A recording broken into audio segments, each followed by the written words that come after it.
Dear students, कल हमने भारतीय संविधान या विश्व को जो संविधान बना है इसकी आवश्यकता क्यों पड़ी, 2 बिंदु पढ़ चुके थे।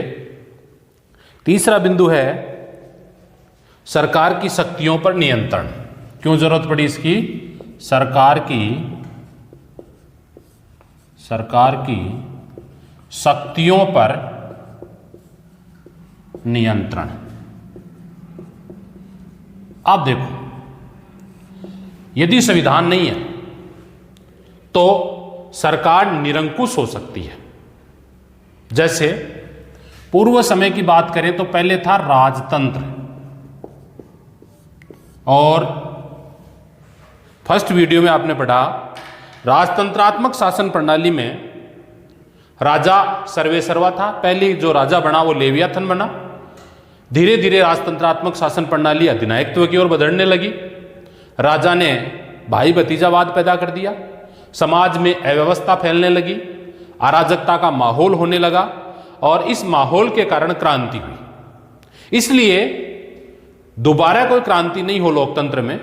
लोकतंत्र में सभी लोगों का सर्वांगीण विकास हो, शारीरिक विकास, मानसिक विकास, संवेगात्मक विकास, ये पूरी तरह से हो। इसलिए सरकार, संविधान क्या करता है, सरकार की शक्तियों पर नियंत्रण करता है। अब देखो, सरकार के कितने अंग हैं, 3।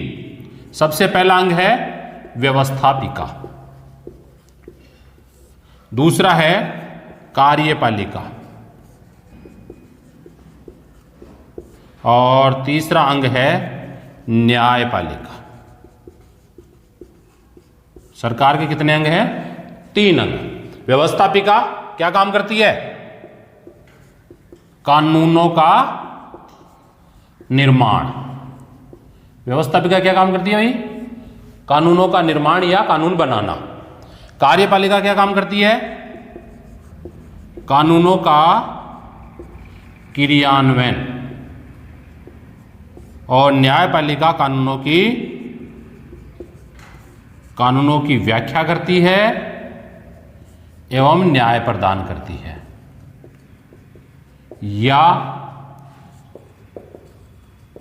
संविधान की रक्षा करती है।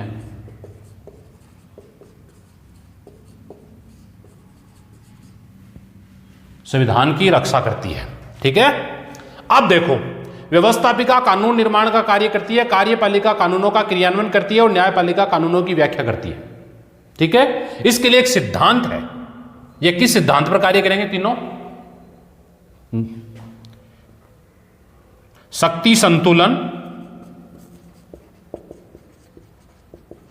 अवरोध एवं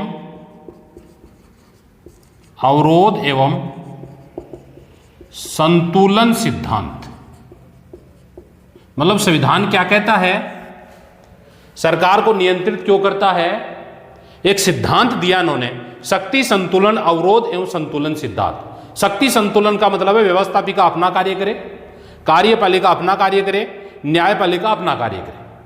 लेकिन जब ये एक दूसरे में गड़बड़ करने का प्रयास करते हैं, लेकिन ये भी क्या करते हैं, व्यवस्थापिका है वो निरंकुश होकर कानून बनाना प्रारंभ कर देती है, जनता के हित में कानून नहीं बनाती है, लोक कल्याणकारी कार्य के अनुसार कानून नहीं बनाती है, या संविधान के विपरीत कानून बनाती है, संविधान के मूल ढांचे को बिगाड़ने का प्रयास करती है।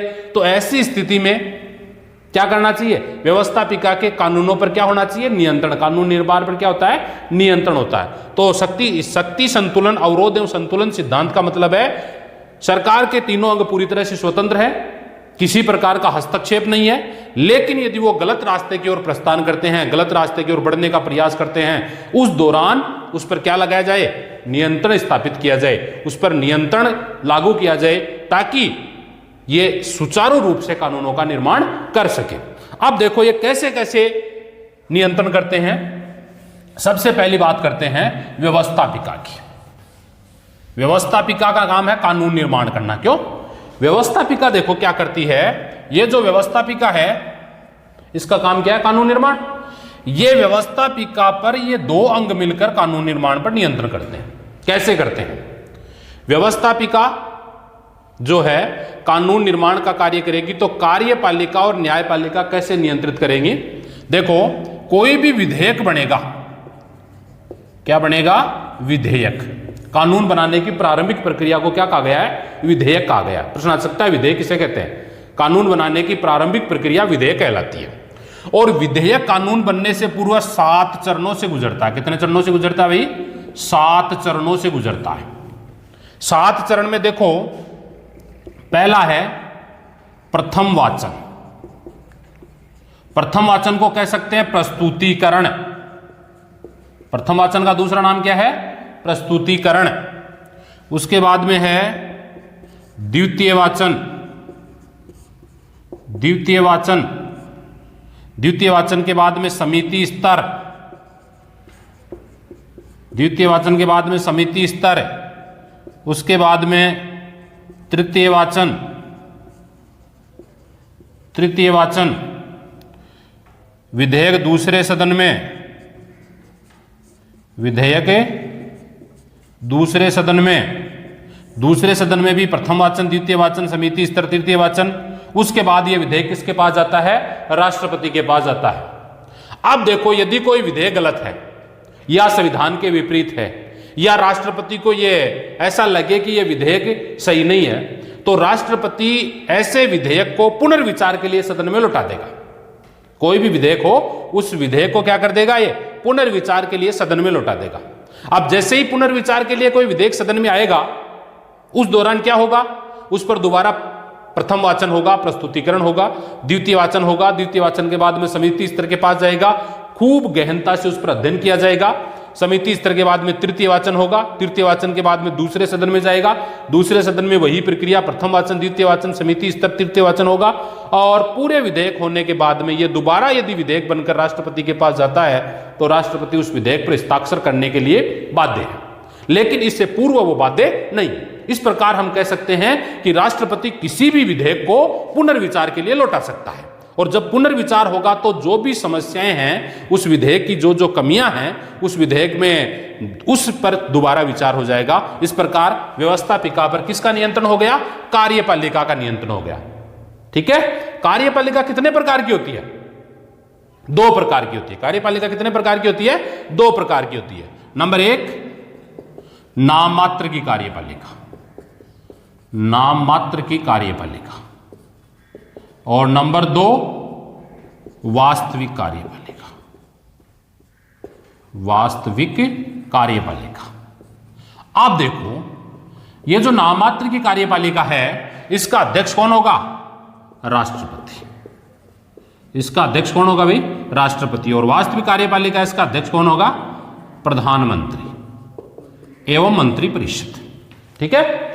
अब देखो, कोई विधेयक राष्ट्रपति के पास जाता है, राष्ट्रपति उसे पुनर्विचार के लिए लौटाता है, तो वापस किसके पास आएगा? व्यवस्थापिका के पास या संसद के पास आएगा। संसद उस पर दोबारा विचार करेगी। नियंत्रण हुआ कि नहीं हुआ? हो गया नियंत्रण। अब दूसरा और देखो, मान लो संसद ने यह तय कर लिया कि हमें तो विधेयक को पारित करवाना है, चाहे गलतियां हैं इसमें, चाहे वो जनता के हितों के अनुकूल नहीं है, चाहे वो लोक कल्याणकारी भावनाओं को नहीं समझ रहा है, पर हमें तो बिल पास करवाना है।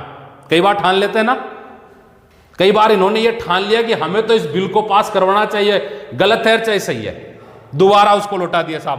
प्रथम वाचन हो गया, द्वितीय वाचन हो गया, समिति स्तर हो गया, विधेयक दूसरे सदन में पूरी की पूरी प्रक्रिया होकर दोबारा राष्ट्रपति महोदय के पास गया। राष्ट्रपति बाध्य है हस्ताक्षर करने के लिए, लेकिन यह बाध्य नहीं है न्यायपालिका। न्यायपालिका क्या करती है? उस विधेयक को यदि वो मूल ढांचे के विपरीत है, तो इसके पास एक अधिकार है न्यायिक पुनरावलोकन, अवरोध एवं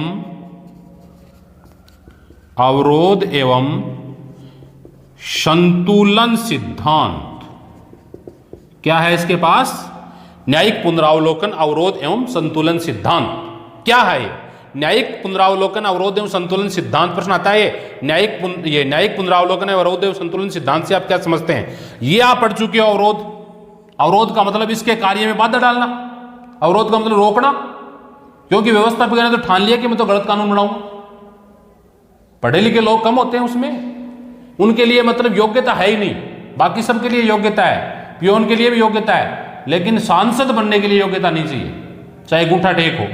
अब गूठा टेक ने यह ठान लिया कि मुझे तो गलत विधेयक पारित करवाना है, तो दूसरी बार में पारित करवा लिया। लेकिन इसमें पढ़े लिखे लोग हैं, तो यह अवरोध डालेगा कौन? न्यायपालिका, किसके मध्य? व्यवस्थापिका पर। व्यवस्थापिका पर अवरोध डालेगा और न्यायिक पुनरावलोकन की शक्ति के आधार पर है। अर्थात हम यूं कह सकते हैं, व्यवस्थापिका द्वारा बनाया गया कानून जो कार्यपालिका ने क्रियान्वयन कर दिया हो और जो संविधान के मूल ढांचे के विपरीत हो, तो ऐसे कानून को रद्द करने का अधिकार न्यायिक पुनरावलोकन है और न्यायिक पुनरावलोकन की शक्ति न्यायपालिका को दी गई है। ये हो गया साहब, दोनों अंग मिलकर ए व्यवस्थापिका को नियंत्रित करते हैं, शक्तियों पर कुछ सीमाएं आरोपित करते हैं। क्लियर? नंबर 2, कार्यपालिका पर कैसे नियंत्रण करें? कौन कौन करें भाई? कार्यपालिका पर नियंत्रण का काम कौन करे? 2 अंग बच गए, कौन कौन से? सबसे पहला अंग बच गया कौन सा? व्यवस्थापिका। व्यवस्थापिका कार्यपालिका को कैसे नियंत्रित करे? नंबर 1, वो उससे प्रश्न पूछ सकती है। क्या कर सकती है? प्रश्न पूछ सकती है। प्रश्न कैसे होंगे? कार्यपालिका व्यवस्थापिका के सदस्य से प्रश्न पूछ सकते हैं। प्रश्न कैसे होंगे? कितने प्रकार के होंगे? 2 प्रकार के। नंबर 1, तारांकित प्रश्न। नंबर 1, तारांकित प्रश्न। नंबर 2, अतारांकित प्रश्न। अतारांकित प्रश्न। आप देखो, तारांकित का मतलब लिखित प्रश्न। तारांकित का मतलब क्या है? लिखित प्रश्न। और अतारांकित का मतलब अलिखित प्रश्न या मौखिक प्रश्न। इसके बाद प्रश्न पूछने से उसे कोई फर्क नहीं पड़ा। प्रश्न पूछेंगे, जवाब देंगे तो ठीक है, नहीं देंगे। लेकिन एक बात और विशेष रखना भाई, तारांकित प्रश्नों के उत्तर, लिखित प्रश्नों के उत्तर ये मंत्रिपरिषद के सदस्यों को देने आवश्यक है, अनिवार्य है। अतारांकित मौखिक कोई पूछा, दिया तो ठीक है, न दिया तो ठीक है। लेकिन तारांकित प्रश्न जो है लिखित प्रश्न है, और प्रश्न काल में जो प्रश्न पूछे जाते हैं, शून्य काल में पूछे कोई दे, ठीक है, नहीं है। लेकिन प्रश्न काल में पूछे गए प्रश्नों का जो जवाब होता है वो क्या होता है? अनिवार्य रूप से देना होता है। लेकिन शर्त यह है कि ये कैसे होने चाहिए? लिखित में, है ना। मौखिक में दे तो ठीक, नहीं दे तो कोई बात नहीं है। तो नियंत्रण हो गया ना पहला। दूसरा देखो, ये तो हो गया पहला, प्रश्न पूछ सकती है। नंबर 2, ध्यानाकर्षण। ध्यानाकर्षण प्रस्ताव पारित कर सकती है। ध्यानाकर्षण के बाद में काम रोको। काम रोको प्रस्ताव, ये प्रस्ताव है नियंत्रित करने के। इसके बाद में काम रोको के बाद में कटौती प्रस्ताव। कटौती प्रस्ताव। इसके बाद में अविश्वास प्रस्ताव। और बच गया? पूरे हो गए रे। अविश्वास प्रस्ताव। कौन सा बच गया? निंदा का प्रस्ताव। निंदा का प्रस्ताव कहां करेगी वो निंदा? यहां करेगी। तो इसको मान ले, और मान लेते हैं 6 नंबर पे निंदा का प्रस्ताव। बस इसको हम इंक्लूड कर लेंगे। ये हो गए इसमें तारांकित प्रश्नों में पूरक प्रश्न है। क्लियर? अब देखो, ध्यानाकर्षण, एक एक प्रस्ताव को पढ़ना है और कैसे नियंत्रण होता है। ध्यानाकर्षण प्रस्ताव किसे कहते हैं? संसद का सत्र चल रहा है और संसद में किसी विषय पर चर्चाएं हो रही हैं कि भाई कोरोना काल की चर्चा हो रही है। वर्तमान की बात करें, संसद का सत्र चल रहा है और इस संसद में कोरोना पर चर्चा हो रही है कि बेड कब लानी चाहिए, वैक्सीन कब बनेगी, दवाइयों को कैसे उसको सप्लाई करें, 14 दिन क्वारंटाइन कैसे करें, इस पर चर्चा हो रही है। उसी दौरान देश के किसी कोने में कोई घटना घटित हो गई, रेल दुर्घटना हो गई, हवाई जहाज दुर्घटना हो गई, या भूकंप आ गया, या इस महामारी से भी कोई खतरनाक महामारी और आ गई, या टेररिस्टों ने आतंक कर दिया, आतंकवादी हमले हो गए, तो उस दौरान उस क्षेत्र का कोई सांसद, जिस क्षेत्र में यह घटना घटित हुई है, मान लो जैसे मान लो कि हम जोधपुर की बात करें, हम अजमेर की बात करें, हम झुंझुनू की बात करें, किसी एक क्षेत्र में जो भी घटना हुई है, तो वहां का स्थानीय सांसद, ठीक है, वहां का स्थानीय सांसद कौन सा प्रस्ताव लाएगा? ध्यानाकर्षण प्रस्ताव लाएगा कि वर्तमान में जो कार्य कर रहे हो उस कार्य के साथ साथ हमारे क्षेत्र में जो घटना घटित हुई है, भूकंप आया है, भूकंप के कारण लोग मारे गए, उन पर भी विचार मंथन करो, उन लोगों को बचाने का प्रयास करो, नई विषय वस्तु को अपनाने का प्रयास करो, वहां राहत पैकेज पहुंचाने का काम करो। यह कौन उठाएगा? वहां का स्थानीय सांसद उठाएगा। ठीक है, मान लो इन्होंने ये विधेयक लाया, लेकिन वहां तो आराम का काम है, कौन करे इतना माथापच्ची। तो उस दौरान कार्यपालिका के सदस्य हैं या मंत्री परिषद कोई काम नहीं करती है, कोई काम नहीं करती है, तो एक और प्रस्ताव आएगा। कौन सा? काम रोको प्रस्ताव। काम रोको प्रस्ताव का मतलब है जो काम कर रहे हो उसको यथासंभव यहां रोका जाए, जिस पर आप चर्चा कर रहे हो उसको रोका जाए। और जो हमारे क्षेत्र में जो घटना घटित हुई है, भूकंप के कारण हजारों लोग मारे गए, उन हजारों लोगों को राहत सामग्री उपलब्ध करवाओ, ये होता है काम रोको प्रस्ताव। बाढ़ के कारण मान लो, महामारी के कारण मान लो, रेल दुर्घटना के कारण मान लो, हवाई दुर्घटना के कारण मान लो, आतंकवादी हमला हो गया, ये अचानक घटनाएं घटित होंगी, बाकी तो सामान्य घटनाएं हैं। ये जो अचानक घटना घटित हुई, उस अचानक घटना घटित होने के कारण ध्यानाकर्षण प्रस्ताव के बाद में कौन सा प्रस्ताव लाया जाएगा? काम रोको प्रस्ताव लाया जाएगा। इस काम रोको प्रस्ताव में जो भी काम चल रहा है उसको रोका जाए। इसके बाद में मान लो फिर भी काम नहीं होता है, जरूरी नहीं है कि वो करें, फिर भी काम नहीं होता है, तो आएगा प्रस्ताव निंदा का प्रस्ताव। कौन सा प्रस्ताव आएगा? आलोचना का प्रस्ताव। निंदा करेंगे वो, और निंदा करेंगे तो आगामी चुनाव में समाज में आना है उनको, भाषण देने, हम इस साल हमारी सरकार बनी तो यहां हेलीपैड बना देंगे, घर घर में लाइट लगा देंगे, घोषणा करेंगे ना। तो उस दौरान वहां के जो सांसद हैं वो कहेंगे भाई हमने यहां निंदा का प्रस्ताव किया था फिर भी हमारा काम नहीं हुआ, इसको हम कहेंगे निंदा का प्रस्ताव। ठीक है, तो इसके बाद में भी यदि काम नहीं होता, ये तो हो गए संबंध में। फिर है बजट। कटौती प्रस्ताव किस पर होता है? बजट पर। बजट की बात करें तो हम मान लो कि सरकार के पास बहुत सारे पैसे पड़े हैं और वो जनता पर खर्च नहीं कर रहे, टैक्स है वो अपने घर ले जा रहे हैं, अपनी अपनी इनकम बढ़ा रहे हैं, तो उस दौरान जो प्रस्ताव लाया जाता है उसे कटौती प्रस्ताव कहते हैं। और सबसे इंपॉर्टेंट प्रस्ताव कौन सा है भाई? वेरी वेरी वेरी इंपॉर्टेंट ये प्रस्ताव है, अविश्वास प्रस्ताव। अविश्वास प्रस्ताव क्या होता है? किसी मंत्री द्वारा कोई विधेयक लाया जाता है ना, तो इसका मतलब विधेयक कितने प्रकार के हो गए? 2 प्रकार के। नंबर 1 तो हो गया सरकारी विधेयक, है ना, किसी मंत्री द्वारा लाया गया विधेयक। कौन सा विधेयक कहलाता है? सरकारी विधेयक। और दूसरा कौन सा है? गैर सरकारी विधेयक। दूसरा है गैर सरकारी विधेयक। सरकारी विधेयक कितने प्रकार का होता है? 3 प्रकार का होता है। नंबर 1 साधारण विधेयक, नंबर 2 वित्त विधेयक, और नंबर 3 संविधान संशोधन संबंधी विधेयक।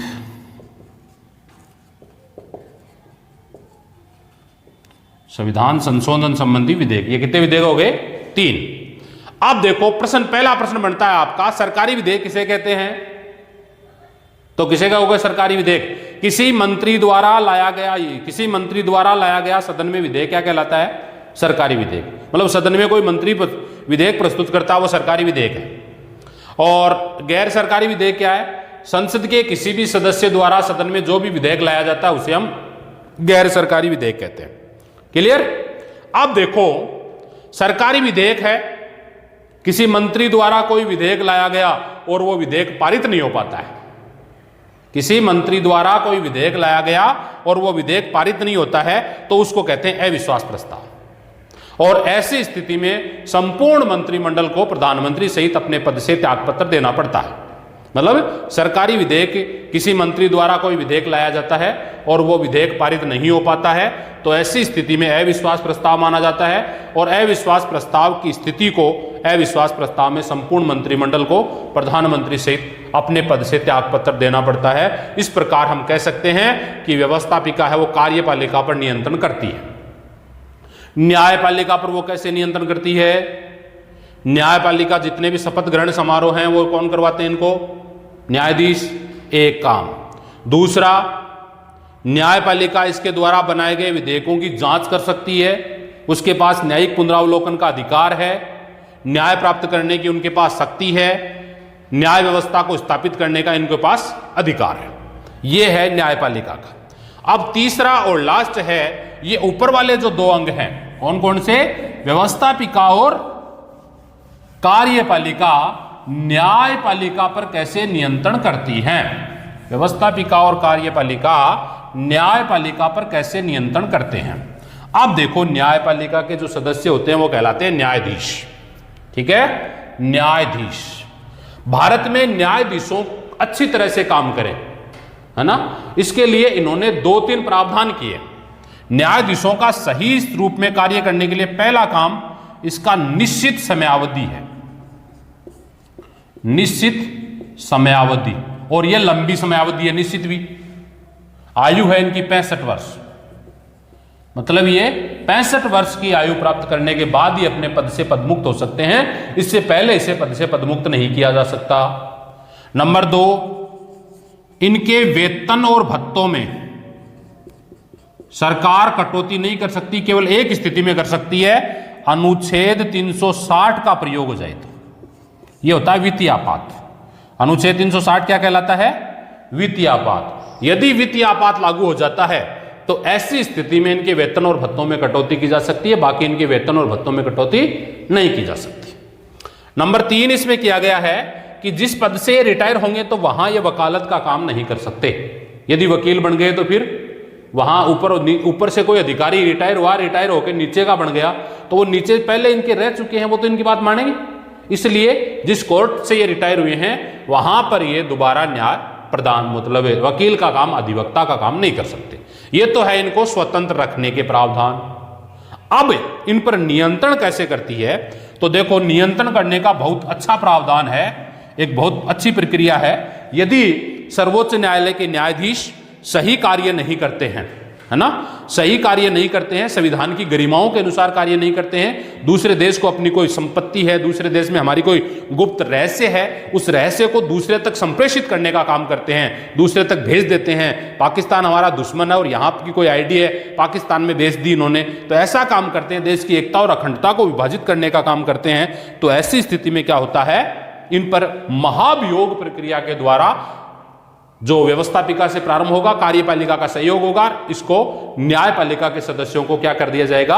पद से पदमुक्त कर दिया जाएगा, हटा दिया जाएगा। तो इस बात का उन्हें डर रहता है न्यायपालिका के सदस्यों को कि कहीं महाभियोग प्रक्रिया लग गई तो हमें पद से हटना पड़ सकता है, इसलिए वो कभी भी गलत कार्य नहीं करेंगे। देश की एकता और अखंडता को विभाजित करने वाले रिश्वतखोर वगैरह ऐसे कार्य वो कभी भी नहीं करेंगे, सही कार्य करेंगे, सही न्याय करेंगे। तो महाभियोग प्रक्रिया देखो क्या है। महाभियोग, महाभियोग, महाभियोग किस पर लगता है, कैसी स्थिति में लगता है? दुराचार या भ्रष्टाचार या दूसरे देशों के साथ उनके संबंध, बिना अनुमति